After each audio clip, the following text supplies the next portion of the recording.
What's up, everybody? On this episode, we have the Ryan Higgins from the Runaway Sons.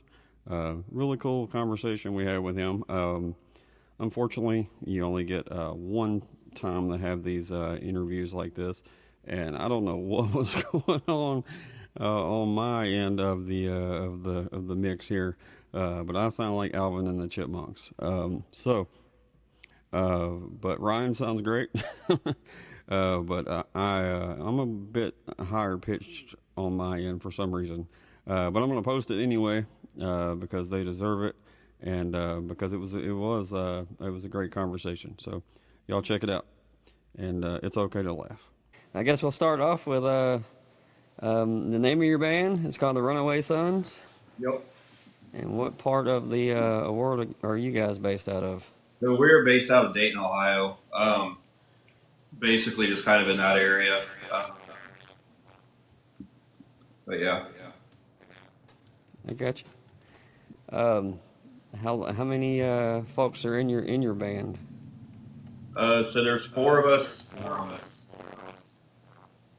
There's me on lead vocals, guitar, and then I've got John Tech, who's my lead guitarist, and then Brennan Perot, he's our drummer, and then Herbie Arnold, he's our bass player. Yeah, you're getting bad feedback. How about now? Sounds good. Yeah, I know. Good old technology. I know. You gotta love it. There's It's no been a little relying. while since I've tried the Duo Live or whatever, so I wasn't sure. Also, I was pushing buttons on my end, trying to get I still hear static in my ears, so I was trying to clear that up. But Right. I'm just gonna leave it alone. Quit touching it. That's what she said. Anyways, so how long have you guys have been at this? When did you? Was the Runaway Sons your first band or? So this is actually my first band. A few of the members of my bass player and drummer, he's played in other bands before. This was our first band together, as far as like actually staying in, because when we first started in with a drummer who was subpar.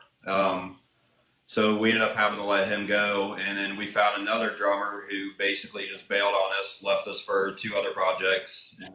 And it was just, we got a guy now that finally stayed, and it's just one of those things. It's like you don't really understand how much it takes to keep a band together in your first year, but once you get through that, I've found that it just goes smooth, and everybody gets along together.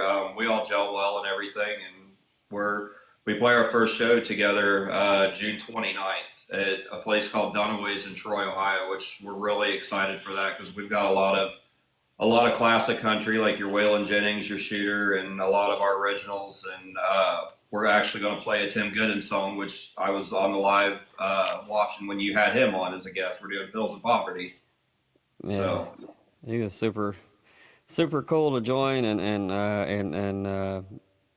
um, I guess just easy to talk to and all that kind of stuff. You know what I mean? So yeah, I was really um, surprised at how down to earth he was. Everything. He was just chill as could be. I think we kind of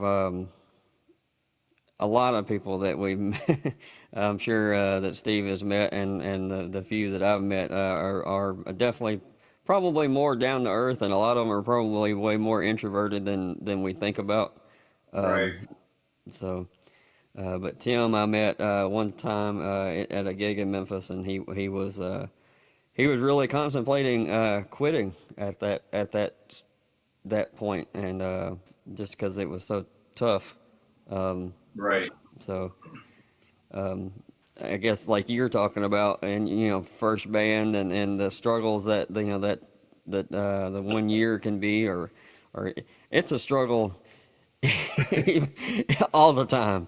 Yeah. The first guy we had on recently, Bill Corbin, he's basically an hired gun bass player as far as I mean he's in bands, but also that's one of his deals is just to I mean I don't want to say just to fill in because it's extremely important, but even at that stature, it's still it's still a thing, you know, Right. the Yeah. revolving door. There's definitely a lot of learning curves and stuff too. And it's like once you get into it, it's one of those things that you kind of have how the environment is and things like that. And it's like once we started getting into it and everything, it's like now we're finding out what works and what doesn't work. Can you hear everything okay, Talbot? Okay. I'm good. Okay. All right. You got a question? I do. I actually have several. Okay. Good to meet you, man. I'm actually new to your music, so I had not heard until Soul told me that he'd booked you on the show. So then I started digging a little bit. So if you were going to kind of describe how your music, in comparison to maybe somebody else who's never heard your music before, and I know that you want to have your own sound, obviously, but sometimes it helps to go, hey, if you like this artist, you might like what we do, kind of thing. Is there anybody who you would kind of direct us towards that might have a sound that's somewhat similar? I don't know as far as similar, but I will say like a lot of our music talks about real world subjects. Like I said, I've got a song about my daughter that passed away, and then a ex girlfriend that overdosed on pills and stuff. So it's a lot of heartfelt feelings stuff. And then we have some other songs too. But the one person I can think that I've started listening to a lot of, and I take inspiration lyrically wise from him is Nolan Taylor. Oh, okay, wonderful. Well, good choice. Yeah. So, is your band exclusively from Dayton, or kind of all over Ohio, or? So it's mainly the Dayton area, within 20 miles of each other, basically, is kind of like what our vicinity in our area is. So yeah, that's right about where we're at and stuff. Cool. And then I Yep. guess another question that I had was, Ohio kind of, in terms of country music, for a lot of us, I think flies under the radar a little bit. I mean, because there are some massive names, especially if you go back a little ways. Yeah, obviously, Johnny Paycheck, Roy Rogers is from there, Dottie West, At least from bunch of Ohio. huge names. Any of those folks or anybody from the state of Ohio that was doing country music that was a big influence? Um, Honestly, one of my biggest influence, if you had to ask me like who are my two biggest influences, it's Waylon Jennings and David Allan Coe. Oh, okay. Those are by far my two favorite country singers of all time. And David Allan Coe being from Akron and stuff, that it's kind of Ohio, but like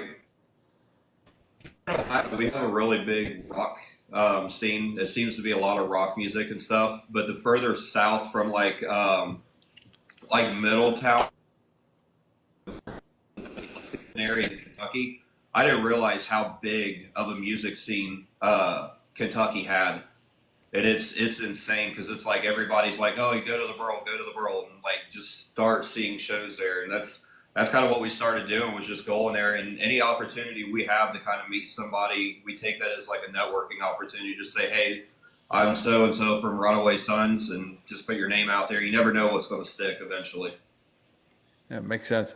And I think there's a bunch of others, but like Kentucky usually gets credit for Dwight Yoakam, but he's technically from Ohio. I mean, there's a massive list of great artists that were born or at least originate from Ohio. So I was super Yeah, excited to see that when I saw where you were from. yeah. I never even knew that Dwight Yoakam was from Ohio. Yeah, That's Yeah, I Kentucky can see. claims him, but I think he's from like the very southern part of Ohio. okay. So Yeah, that makes sense. That's probably before they started practicing before they needed a band, like that was Sling Blade times, right? Yeah. In Ohio. Um, so I know you have, well, I'm sure we'll bounce back and forth with all of this stuff, but when you um, started actually writing and releasing your own songs and your independent music, how long was that? How far back was that? And then I guess how nerve-wracking is that? A lot of people, um, when you're outside of that circle, I'm sure you don't really know how vulnerable that makes you feel and stuff to release your own stuff, and Right. put your baby out there for everybody to hear. So the way that I look at it, like I've heard people before, they're like, "Oh, I write music," and then they're like, "Well, what did you think about it?" My thing is like I don't care what people think about it. I write my music for therapy. Um, it's saved my life a lot of times. So the way that I think about things is when I write music, if it helps me through a tough time, it helps me. And if I've helped a lot of people or a few people or even one person along the way that's heard the song and they're like, oh, I can relate to it, then I've done my job as a songwriter. I'm not out here to please anybody. Um, it's cool to see people that come up and they're like, hey, I like your music. I love your music. And I'm absolutely humbled when that happens. But there's a lot of tragedy and a lot of heartache that comes through songwriting. And it's kind of a screwed up thing once you think about it, because it's like you go through all this heartache stuff and you put your vulnerability out there, and then people hear it and then they cheer for your heartache and your depression and all this stuff. And Hmm. it's kind of one of those things. It's like it's a catch 22 because it's cool to happen, but there's Taylor's market who was actually contemplating. Yeah, he was contemplating basically sending himself to hell, and he heard that, or he started writing lyrics and stuff in his head. And my girlfriend was a shower, and it became one of his hits. That's what music can really do for people.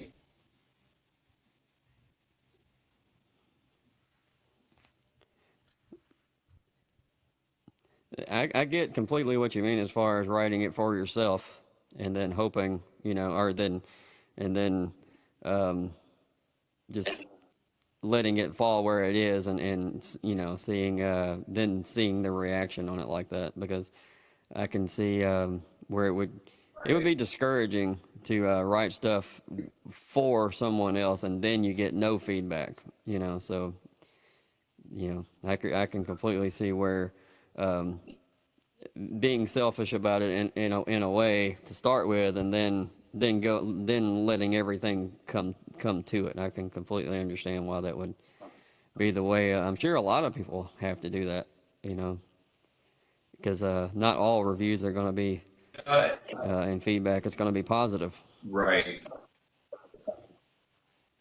and I think it's kind of a way to protect us as well.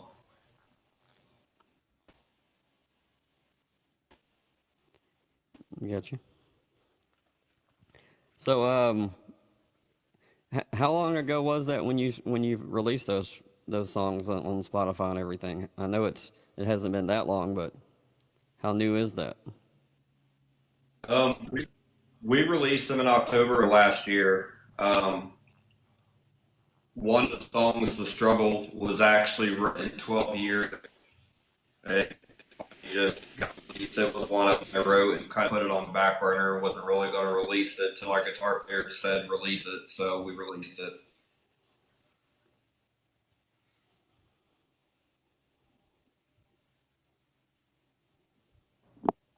Hear me? Can you hear me? All right, sorry. Yeah. So, you guys familiar with Whitey Morgan and the 78s? Yeah. Yep. That intro on Struggle, I thought for a second I had hit the wrong band. I'm like, oh, that's Whitey. And then I heard the vocals and it's slightly different, but they're Michigan. I know we don't talk about Michigan if you're from Ohio, but I got immediate Whitey feels on that Struggle intro. I really liked it. Well, that's awesome because that was actually an idea that my guitarist came up with, so he'll be very appreciative of that feedback. Yeah, he did a great job. Um, I am curious about, everybody has a little bit of a different process when it comes to writing music. Do you have a specific process that you kind of go with, or maybe you could talk a little bit about that? Honestly, I get as depressed as I possibly can and just start writing. I feel I feel like a lot of music that I write and stuff, the best writing that I do comes in a moment of disparity and basically heartache. How soon does that start to soothe your feelings? I don't know if that's too deep, but it does it. And Yeah, it really does. There's songs that I've written. There's a few that I'm writing on right now, and it's one of those that like you start writing, you hit a line, and you're just like, "Oh, this was lyrically great. I love this line," and it's rewarding. And then you just keep on going, and eventually the song finally finds itself. But I feel like once I hit to the point where I'm like, "Oh, this line is really great," then I know that I'm on a roll, and I just keep trying to keep writing. do you physically, I know this is a strange question, but do you physically write down lyrics, or are you record to the phone, or a little both? Or So I do a little bit of both. It just kind of depends a lot of where I'm at. Sometimes I'll be at work and I'll have an idea for a lyric or whatever or a melody, and I'll go to the break room or I'll go to the restroom and I'll sing it into my phone, and then I'll come back and put chords over it when I get home. nice. Cool. All right. Wh- Important. Which one is the words first, or is melodies first, or does it just depend on the song? Melody. For the most part, because a lot of times, like I said, I'll pick up a guitar and I'll just start strumming, and then I'll have ideas and stuff that come through lyrically wise, and that's kind of where I'm at process wise. Hmm. Yeah, I know a lot of people, like Jessica that we had on at one point. She wrote very much a wrote song as pretty much a journal entry. Like, that was her thing. So it's crazy how everybody has their own different directions that they go with that and what's comfortable. Yeah, Um, yeah, it's when crazy because it's when like I was just gonna say it's crazy because it's like when I talked to Nolan Taylor last time I met him, he had Logan Hallstad open up for him in Columbus, and I got to talking to him. He had a song that literally brought me to tears, and it's unreleased. And I told him, I said, "Dude, you have to release this." And he said, "Man," he said, "I don't know if it's going to make the album." He said, "I've got 70 songs right now that are written. The Atlantic Records wants me to narrow it down to 13." And I was just like, "Dude, that is tough." Yeah, yeah, I don't I don't know even how to start making decisions like that. Right. Um, I'm sure a lot of it comes from reaction with him. I'm sure he's played a lot of them live, so you got to think about the reaction of what you've gotten and what has some steam behind it and all that kind of stuff. So, He said his writing process is that he just writes them out as poems, and then he puts the melody to them. hmm. So I was like, "That's pretty cool." And I know Zach Bryan kind of writes the same way. Yeah, That's there's a decent chunk of folks that do it that way, and I don't know if this is exactly true, but some of the at least from what I've seen, some of the what I would call the deeper songwriters tend to go in that direction with lyrics first, and everybody's got their own process, and whatever works works. But yeah, interesting. hmm. So what age did you start playing music in general? And what So, instrument was the first thing you picked up? so there's actually a funny story. So I had one of those like first act guitars when I was a kid. Never learned how to really play it. Set it aside. Never picked it up again. And me and my girlfriend, the one that we lost our child with, that till the last teardrop falls apart is written about. we were sitting in a music store one day, and I was joking with her. I was like, "Hey, you should buy me this guitar for I forget what occasion it was," and she was like, "Oh, well, I just got my income tax." She was like, "How much is it?" And I was like, $450, and she was like, "All right, I'll buy it for you." So she bought it for me, and I learned how to play based off of YouTube. And in a funny way, I have my ex-girlfriend to thank for all of this music. Shout out to her. Right. So you didn't. How long ago was that? As far as when you So actually started playing music. I started playing probably about 2011. And then I kind of just fell off of it for a little bit, never really took it serious, just kind of picked it up when I wanted to play around a little bit. And then um, I got hit up by John, my guitarist, on a Facebook thing. I did a cover of something in the Orange, and he was like, "Hey, we need a rhythm guitar player for our band." And I was like, "Well, I don't really know if it's for me, but I'll try it out." And he heard me sing, and he was like, "Dude," he said, "I have to have you." So I joined their band, and here we are. Was it already called the Runaway Sons?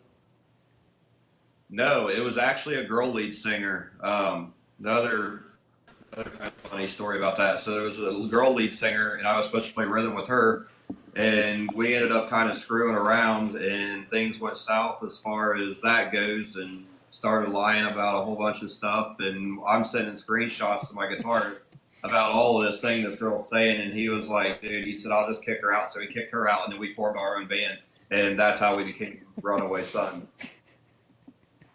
Yeah. It's- Solid I story. don't know. I don't know.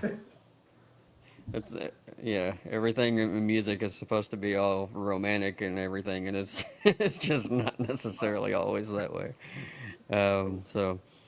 So the guitar was the first thing. What was the kind of music that you were trying to learn at that point in time? Was it country stuff, or Honestly, were you doing the tabs and the rock and roll, or what? I wanted to play Hank 3. Hank three. Well, Yeah. that's Yeah, at that like time the I had already, what's that? country Hank three or rockin' Hank three. Country Hank 3. Yeah. Okay, I know he's got two different worlds there, so just making sure. Yeah, I've seen him live 3 times now and met him every time, and he's the only artist I've ever seen that will play 4.5 hours worth of music and then sign another hour and a half worth of autographs afterwards. I really wish he would come back.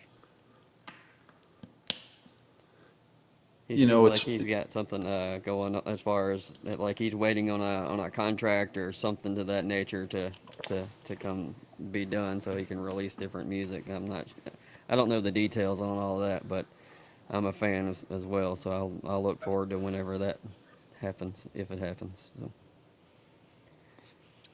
Ryan, I know you all said you're about a year in. Is that right? Okay.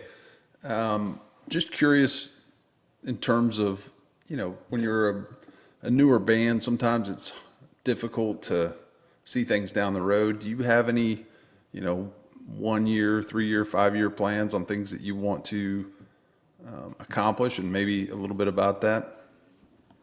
Yeah, so this year we're focusing in the Ohio area. We're focused on, we got shows in Dayton, we've got shows in Columbus, we've got shows in Cincinnati. Um, Next year we want to branch out further. We want to get do shows in Kentucky. We want to do shows in Indiana and West Virginia. And then after that, we want to go even further. So basically, just every year we want to start playing shows further and further away. So that way, by hopefully year 5, we're getting down to like Texas, we're getting down to like Missouri, and we're getting further away and touching more of a fan base. Yeah, makes sense. Yeah. Any bands off the top of your head that you think you might match well with in terms of, folks that you could open for, or I don't know if you've thought that far down the road, or. So we've been in talks with the Stray Sons. They're a band in Texas Yep. because obviously the Stray Sons, the Runaway Sons, it would be basically kind of a fun show. And then we have a group here in Ohio that's really good called the Filthy Heathens. Um, and we've kind of talked to them a little bit and just kind of, I think after this year, once we get our shows in, then we're going to start looking towards a management company. So that way I don't, because right now I'm doing all the booking myself. I'm doing all the designs that I've done, graphics, all the songwriting, the rhythm, and stuff like that. And it's just, I want to kind of lighten that load and give it to somebody who knows a little more about the music business side of things than I do, and hopefully that it works out.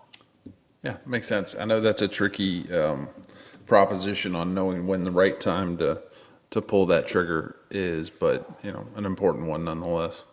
Yeah, like that's the thing. Like I had somebody message me and they're like, "How are you getting so many shows? How are you getting shows? I can't get nobody to respond to me." And I told him, I was like, "Well, send me what you're sending to the venue." And he was sending like 7 paragraphs, and I was like, "Dude, I lost interest after 2. Just stop." So I said, "Shorten it up." And it's like things like that you kind of learn along the ways that some people don't understand and some people do. And I think Billy Strings said it in an interview. He was talking about how many people are actually guitar players, how many people are guitar players and songwriters, how many people are guitar players, songwriters, and knows the business side. So there's a different tier level of every musician, but how much knowledge and stuff you know determines how successful you're going to be. For sure. What, just to follow up kind of on that, what would be the maybe one or two things that you wish you'd known a year ago that maybe you figured out along the way? I wish I would have started sooner. Okay. Um, and then I'd probably start with I wish I would have started writing more. Okay. Well, you've Because got, like one of the things that like I want to do is I want to stop trying to just write when I'm emotional and my feelings and stuff like that. I want to have more of a directive writing approach. So it's something like that that I'm still trying to learn and try to pick up on, because I try to learn as much as I possibly can, because the way that I look at it, the more that I learn, the less that I have to pay somebody else to do it. absolutely. Solo, I think Adam even talked about that a little bit, when we had Adam on the podcast. He, has been in the business for a while, 30 years at least. And, understanding, thinking that you kind of got it, but there's always opportunities to learn about it. And, the business has changed a little bit over those, that time period. But I thought it was interesting hearing him say that for somebody who's had, a ton of writing success and some success on his own. You never really stop. How did those dots come together for you like that? As far as how did you get that frame of mind? Did you hear like other podcasts, or you just kind of thinking about it yourself, or like how did that information come to you? So I've always had an entrepreneurial kind of mind. My grandpa was a businessman, so I've kind of seen a little bit about how you have to carry yourself, how you have to kind of think when it comes to sales. And I look at, like I said, anytime I meet somebody, I always take it as a networking opportunity. Like I'll be going down to Nashville in October for an award I got nominated for. And the funny thing is like I could care less if I win the award. I'm going down there and I'm using it as a networking opportunity to meet other musicians. And it's one of those things that like you just kind of have to keep thinking about how you're going to get better, because the moment that you stop thinking how can I get better, then somebody else has already passed you. Yeah, definitely outworking people is there's never that's never a bad approach. That's for sure. Because there's a real good chance that some of those people that were asking you, how are you getting these gigs? They're not pushing like that, you know. Yeah, and like that's another thing I've seen too in local communities. I've seen people that will get jealous over somebody that got a gig because they didn't, and it's one of those things. It's like it's cool, but I wish more musicians would be more happy for people like that because that's a cool opportunity. Like my friend Hannah Unsalted, she's going to be playing the Backyards Festival there in Indiana, and I'm more than happy for her, and it's an amazing opportunity. So it's just I just wish more people would be more acceptable and happy. Especially when they're doing original music like that. That because that makes gigs even harder to come by when you do original music. So when you land those gigs, it's you know it's it's definitely something to be proud of for sure. Yeah, and the other thing is too, I learned as well when I approach a business, I don't do 4 hour shows. I will not do it. I've had people that are like, "Oh, well, you play from 8 to 12," and my answer is always no. So what we've come to do is we book a 3 hour set, and I pay a local opener to play the first hour, and then I we play the other two. And I try to tell businesses if you're bringing in an opener, they have their fan base, we have our fan base. That's more people coming into the business as opposed to just us playing for 3 hours. You're just hitting one fan base, and that's not fair to a business from that standpoint. Plus, it's cool to support local music, and you're bringing in another person who may not have had that opportunity and would be more than happy to just get on stage and play for 30 minutes, an hour, or whatever it is, up for this band, and 50 to 100 people heard my music. How is that as far as original music in venues? I know, like as far as Texas, Oklahoma, and all that, there's a huge network of all that. But in different areas of the country, original music is not necessarily perceived or taken as easy. So how is that getting? I know you have to. I'm sure you got to play covers and stuff like that. But still, um, how is that going with being having your original music like that? Has it been harder to get the gigs playing your original stuff, or has it been easier than you thought? So what we do is we tell people that we play a mix of covers and originals. Um, and I think our set list right now is structured every three songs is an original. Yeah, right. So So you're just it's, trying to make everybody happy right now, and till you can change that order around. yeah, because the end goal is like we want to get to the point where we're just doing our originals, but there's always going to be covers and stuff that get thrown in the sets. I mean, It's God, always that people, way. yeah, you kind of got to though because when you start out and people don't really know who you are, and then you do a song that they really like and you do it really good, and they're like, "Oh, this band's actually pretty cool. I like them." Yeah, yeah. We've. I'm pretty sure I've talked to Tabo about this. And one of the first times saw Cody Jinks, of course he had tons of great original songs, but he also played like five covers. Um, so even him at that point in time was still throwing out the covers. So Yeah. Yeah, I think it's at least geographically a little bit different in Texas and Oklahoma, just based upon the sheer number of venues. And I don't know, it's different than other places where I've lived in terms of the cover to original ratio. But that being said, a little bit of a twist on a cover sometimes can get folks to perk up a little bit and listen to the original. So, and it makes sense.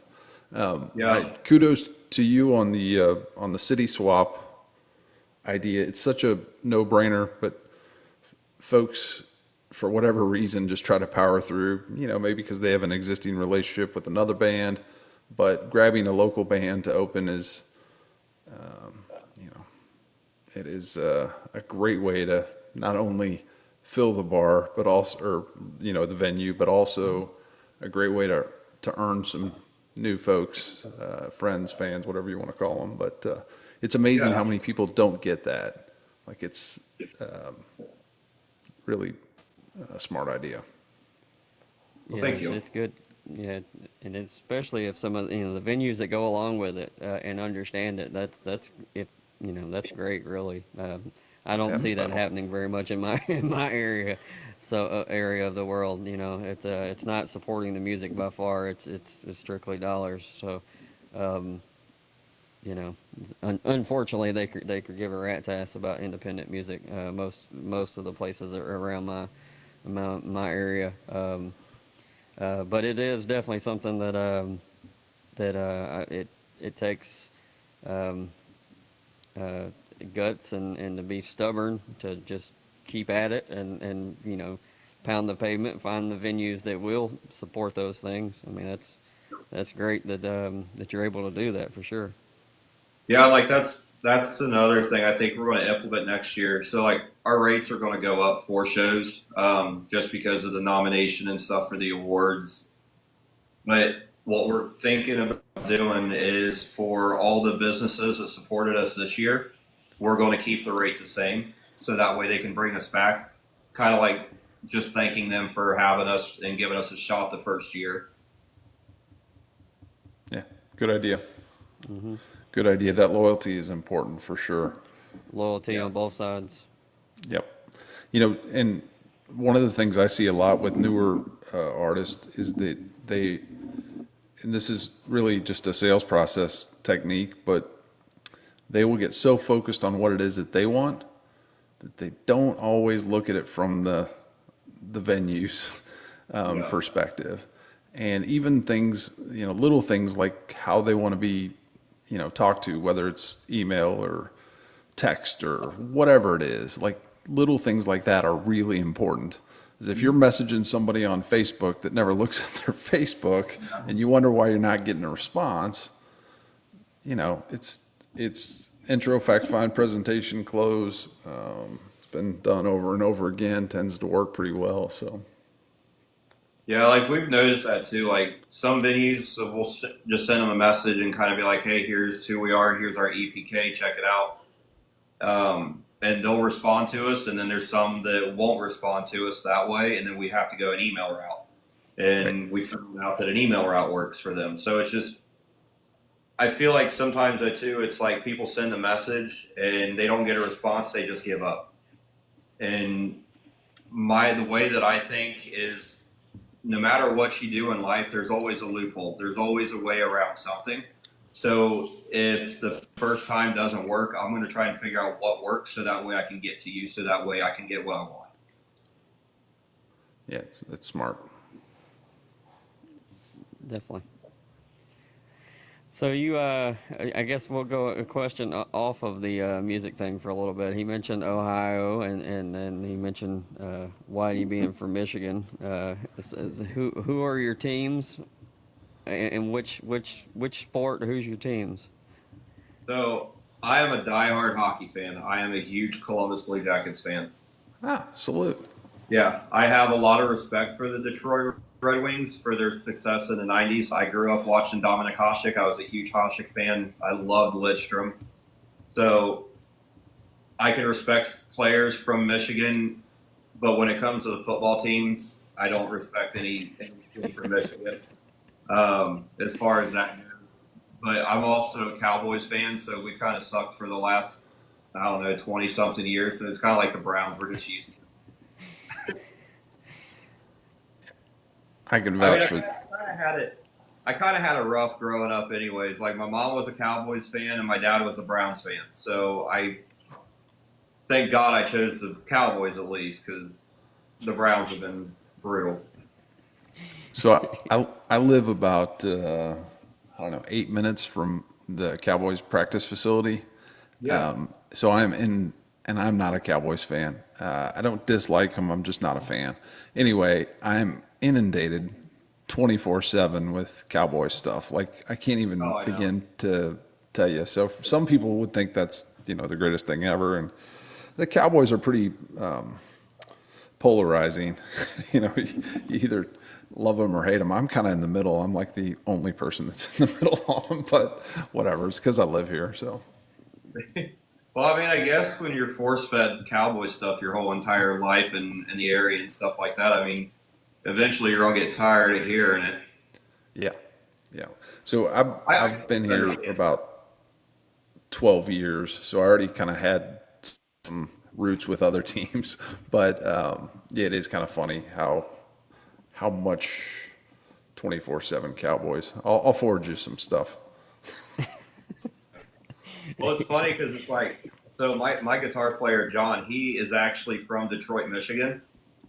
Um, but he lives in Ohio and stuff now, and we give each other crap all the time about Michigan sucks, Yeah. Red Wings and everything, but it's a fun little friendly rivalry. I know the Ohio State Michigan game this year is going to be a lot of fun. It's fun every year. Yeah. It's one of the great Yeah. ones. Even from Tennessee, it's a fun game to watch. So it's just one of those. It doesn't matter where you're from, you're going to watch that rivalry. There's just certain Well, ones I that are actually that plan way. on moving down to Tennessee. Next year, I plan on moving down to Hendersonville. Oh, Gotcha. nice.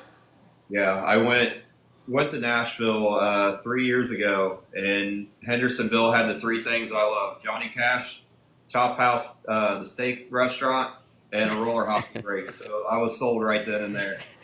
What else could you want? Right. Yeah, I got you.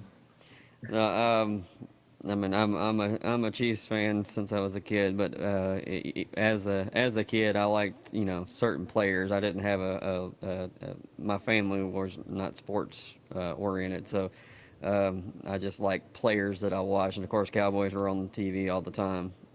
Even Yep. now, this is still Cowboys country around here too. But I always liked Daryl Johnson and Jay Novacek even from the Cowboys back in the day. Yep. They were easy to pull for. I always liked Moose. them. So I was always a Miles Austin fan. Ah, you don't hear that every day. mm-mm. All right, I want to ask you about bucket list venues that you would like to play. So whether they're local to you or, I mean, to be fair, anywhere. So just curious where are some places that you'd really like to play. Number one, Red Rocks. Fair? That is such an amazing venue, and so many great musicians have played there. It would just be really cool. Um, Number two, I don't really care too much to go play at the Grand Ole Opry because of some of the stuff they've done as far as kicking Hank Sr. out. But I would love to play the Ryman. I think the Solid. Ryman, yeah, I went and did a tour at the Ryman, and I was just so blown away at how much it's been saved since then to keep it up. And then I think there's a venue in Columbus called the Bluestone. It's an old church, and the acoustics there are so amazing. I just think it would be cool to open up for somebody there. And What was I'm the sorry, name of that that? cut out. What was the Yeah. name of it? The Bluestone in Columbus. Bluestone. Okay. Yep, it's in a church. I think Adams played there, if I remember right. It looks really cool. Have you he mentioned Adam? Do you know who Adam Hood is? Have you ever listened to his music? I've heard of him. I've not checked his music out yet. I've been on a binge right now of Old 60 and Wyatt Flores, so I've basically just been listening to a lot of them right now. All 60 is actually coming through town sometime soon, so I'm gonna probably try to check that one out. I'm pretty sure the daughter wants to wants to Yeah. go, so I won't have a choice but to go. So, Yeah, they were just at the um, Burl last week, and I didn't get to go because I had to work. But I mean, kudos to them for what they've been able to do just based off of social media.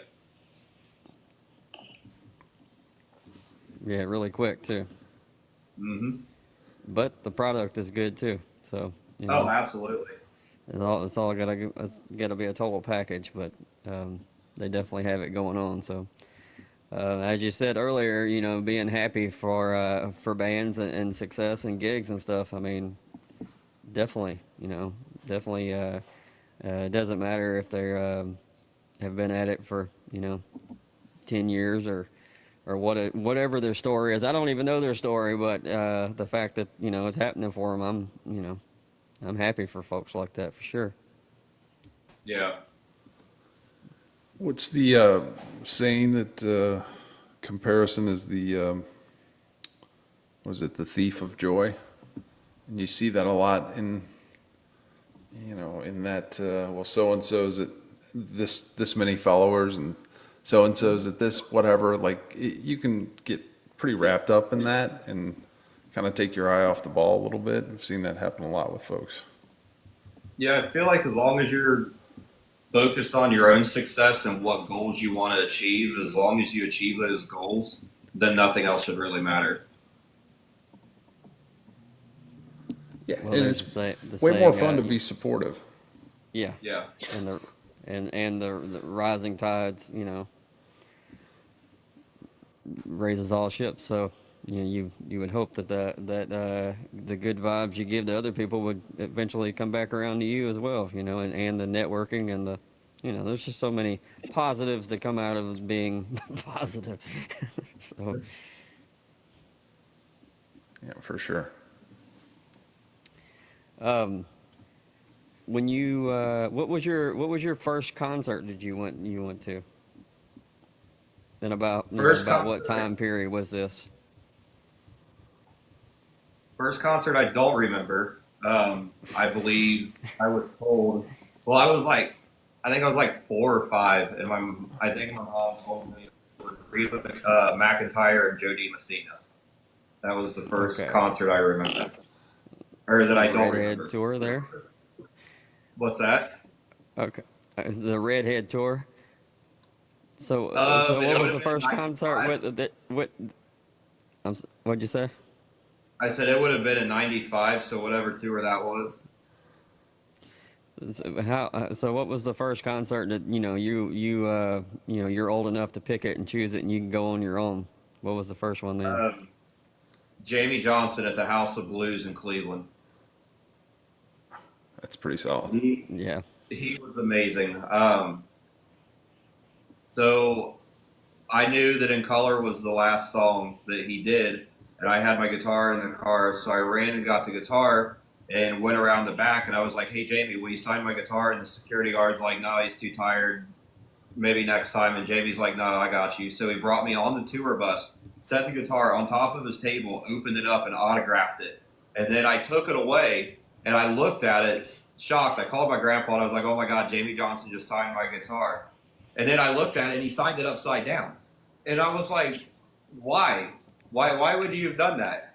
And then it took me like 8 Yep. years later to hear the Yeah. story why he signs stuff upside down, and it's because of Willie Nelson. Yeah. Willie Yep. signed his guitar upside down, so he Yeah, and he said so that catches people in the crowd trying to figure it out. Yeah. yeah, That's. I mean, that's great. That's a great story to keep going for sure. You know what I mean? It's yeah, one thing it's great for it to happen to him, but it's also great that he's keeping the story Tradition. going. Yeah. That's cool. That's cool. I've never had the chance to see Jamie Johnson live, but I definitely would like to for sure. Yeah, it's amazing. You got a question, Talbot? I do. Okay. You could collaborate with one musician, dead or alive. Who would it be? Oh God. Jamie Johnson. Actually, no. That's a great choice. If it's alive, it's Lana Del Rey or Morgan Wade. Oh, all right. I am an absolute huge Lana Del Rey fan, and I'm also a huge Morgan Wade fan. I got to meet her about a month and a half ago, and I got to tell her the story about how her music saved my life, and she was just blown away, and it was a really cool moment to sit there and reflect between me and her about our struggles and our depressions and stuff like that. Mm-hmm. Dead musically wise, I don't know. I would be intimidated as hell to work with Waylon Jennings, but I would love to work with Waylon. Yeah, that'd be pretty cool. Yeah, the story that gets me is when they were doing the song "We Are the World" or "We Are the People" or whatever, and he walked in and he was like, "Oh, we need you to sing in Swahili," and he's like, "No good old boy ever sang Swahili. I'm out," and he walked out. Yeah, and also I think the irony of that is they were raising, if I remember right, they were raising money for Ethiopia, Yeah, and they don't speak Swahili in Ethiopia. no. And So, another whatever. funny, Waylon He is knew. actually credited still. Well, and Waylon's actually credited on that album, even though he never sang a line in it. Well, that's pretty cool. Yeah, Yeah. definitely. I mean, did you see the news that that Oh, was the on the shooter brought Wayland out. page and that shooter? Yeah, Yep, that's I am so stoked. yeah, that's and I guess not that I know any of the family or anything like that, but um, I guess just as a fan, I'm glad that it's in Shooter's hands. To be Yeah. honest, I just feel like he would have the best, especially at this age of Shooter. I think he would have the best intentions for the whole thing. Yeah, good So, question from the chat there. They wanted to know what your favorite Waylon tune was. so my favorite Waylon tune is called "It's Not Supposed to Be That Way." When he wrote the line, and it said, "Be careful what you're dreaming. Soon your dreams will be dreaming you." That right there is such an amazing song. Nice, little bit of a deep cut there. I like it. Yeah, definitely. So the folks Awesome, that thank you guys. are, I'm sorry, the folks that were in the chat and everything, and anybody that picks this stuff up, definitely go check out Runaway Sons on all social media platforms, anywhere you can stream music. He's got stuff on there, so um, definitely give those the streaming platforms a follow. So when they release new music, you'll be notified and all of that. So. Um, Let's see, how do I put this? When do you how soon do you think you're gonna have new music out? Is that in the works for you now, or is that We what's actually the status on all of that? just posted a video the other day on Facebook. We we have a song done. It's called "Runaway Son." It's a mother's plead to her son to basically stop being an outlaw because he's going to be killed, and he eventually ends up getting hung in front of all of his family and stuff because he just keeps doing what he's doing. Oh, yeah, I saw your video on that. That's a pretty tough song for sure. Yeah, we have that song that's done. I have another song right now that's about three-fourths the way done. That's about a prostitute addicted to cocaine. That's always a fun one. And then I'm working Sounds like one a on song in that. the summer. Yeah. Family sing along song right there. I'm working on one right now that is about my grandpa, and it's along the line of how like as your kid and stuff, you're always looking up to your grandpa. Well, Yeah. the chorus ends up saying something along the lines of "I'm still looking up to you," but it's in heaven sky. So it's kind of a song about my grandpa. Awesome. That's very Understand. cool. So when's the goal to have any of those put out? When's the So time frame? So I get back from Nashville October 29th. Our goal is to be in the studio November 4th. Okay. Around Gotcha. that time, so that way we can have the music out for Christmas. And it ain't going to be a Christmas album. Didn't sound like it. Uh, The prostitute's Christmas present. I mean, I guess cocaine is white like snow, so Merry Christmas. Right. You got one, Talbot? Well, I don't know. Are we ready for the I don't want to steal your thunder, but are we ready for the big question? Oh, yeah, that's fine. We can go All ahead right. with that. So I'm probably going to stumble on this, but Your favorite Little Debbie snack honorary. cake? I'm sorry. This is Talbot's. What do you call it when you're doing it the first time? Oh, Initial and then first. I messed it up. Yeah, Yeah. whatever it is. Anyways, Favorite I little screwed it up. Debbie So snack. asking again. Yeah. So there's a we ask this question of everybody, and it's kind Debut. of important because we judge you based upon it. So there are, I don't know, a dozen different Little Debbie snack cakes at least, right? Mhm. You got fudge rounds, you got oatmeal cookies, you got what's the Star Crunch one? You've Yep. got the little ho-hos one. I don't know what that's called. The strawberry. Like lots of choices. But which one is your go-to? Oatmeal cream pie, hand down. It's my guy. Yep. There's nothing Oh, that's funny. better than an oatmeal cream pie. Agreed. Man, I think the most popular answer has been Christmas tree cakes. I Really? think that's I'm been, not- yeah, I'm surprised. Because even some people talk about stocking them up since, they leave. And then they don't like the other versions of it either. Not the Easter ones, not the different, they don't want the Christmas tree. But either way. Very Um, popular. What do you do besides music? Or some other, what's your favorite TV show right now? So I'm actually really, and this is kind of funny. So like I don't watch TV. I just basically watch YouTube videos. I'm really big into Pokemon cards. So I'll watch Pokemon card collecting stuff, and then I love Family Guy. So I'll watch Family Guy all day. Yeah. Nice. Definitely. All right. Um, what about movies? Do you have a favorite movie of all time? I So know that's kind of. I'm sorry. Go ahead. growing up, and it still is, it's got to be Titanic. Really? That's a different one.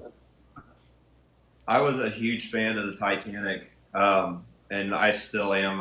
I'm fascinated at how such a small blunder as far as lifeboats on a ship that got cast away and not be able to put on there could have saved all those people's lives, and just all the tragedy, and the it's just such a crazy story because they would have frozen in the river or in the ocean, and then the sharks would have ate them. So it was just a hell of a time. Did the movie make you dive into more of the Titanic, research Yeah, outside of the movie, or was it really? yeah. So growing up, I was actually kind of a little bit of a nerd. I was really big at like 8 years old trying to find Atlantis. I wanted to find Atlantis, and I was doing Big goal. research. Like, yeah, I was doing research in encyclopedias about ancient Egyptian culture and the ancient Greeks, and I'm fascinated with, I guess, modern, or not modern civilization, but ancient civilization, and all the structures that were built and the technology and stuff that they had back then. And yet here we are with all the technology we have, and we still can't build anything close to what they did. We can't even finish our highway here in Texas. I think that's an everywhere thing. We've had potholes in Ohio Yeah. for like I, 4 years I now. think you're Never right, been probably. fixed. We just like to complain about it a lot. I don't know. We don't- we One don't thing do I've it. noticed about Texas that if it is like as far as in my area, they'll be like, "Oh, we can't build this here because we don't have the right highway infrastructure." In Texas, like if they need to build a football stadium, they'll create the infrastructure to get it there. You Well, that's know. football. Well, I understand. They'll also do it for a Walmart, but True. Bucky's. yes, yeah. I don't know. So- Bucky's is cool. Do you guys have a Zaxby's down in Texas? We have that. I've got one about Oh, 3/4 of a mile from my house. anytime I go down to the south, I have to stop at a Zaxby's. Zaxby's is amazing. Up here, it's like Raising Cane's. Everybody's like, "Oh, Raising Cane's is awesome." I'm like, you have not had chicken until you've had Zaxby's. We're You here know, the it's opposite. We don't have Raising Cane's. So. it's weird because Zaxby's doesn't do as well. Used to live in Raleigh, North Carolina, and Zaxby's was pretty big. It doesn't do as well here, but there's still plenty of them. Yeah, we We used just to have one in Cincinnati, and they ended up. I guess they can't do well in Ohio or whatever. I guess it's just a Southern thing. People love it. Speaking of food, Skyline Chili, yes, yay or nay? No, absolutely Nay. disgusting. The I people that agree. eat Skyline chili are horrible people, and I don't understand how their stomachs can handle it. Wow. Well, let's keep that I on don't this know. I don't- podcast just in case there's somebody out there that really likes it. I'm Oh, it's okay. unfamiliar with that. I've already posted on Facebook memes of people holding signs that say Skyline chili sucks. What is Skyline Chili for the rest of us? So it's like sweet chili, but it's not chili. It's, I guess, if you were to get dog food and you were to put meat in it, that's kind of what it would taste like. A little flavoring. But this it's is so something runny. you get at a grocery store, or is this I local? mean, you can. You could probably go to Walmart. You could probably go to Walmart anywhere right now and find a Skyline That's probably chili true. in a can.